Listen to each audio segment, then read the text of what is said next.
And hello everyone! For today's video, nagluto kami ng seafood. Klase-klaseng uri ng seashells ang meron kami guys. Kuha pala to ng mga kapatid ko. And let me name you kung ano ang mga tawag sa amin dito sa mga ito. Ano ba yan? Ano daw? At yun nga, ang tawag namin sa bilog na ito ay lampirong. Masarap to guys. Ayan, nakikita nyo ba yung laman niya?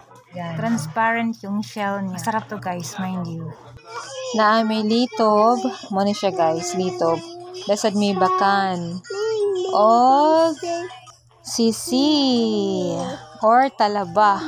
Ayan guys. Napanay siya shell.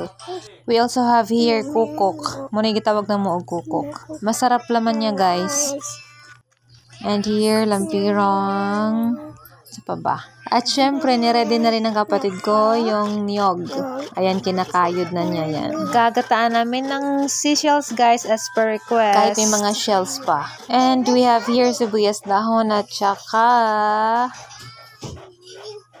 kalabo. Ano ba sa Tagalog to? At muntikan ko na nga palang makalimutan yung tanglad. So, ito na yun guys. So, masarap nga pala pagkagataan amin nito guys. Kasi dalawang nyog yung niready ng kapatid ko. Kaya ito nga. Nag-open na yung mga shells. At ito na yun guys. So, tingnan nyo. Ito yung lampirong. Inuna na namin kinuha to kasi medyo napuno yung kaldero. At saka para matimplahan ng maigi, kaya kinuha na namin yung mga nagbubuka ng mga shells.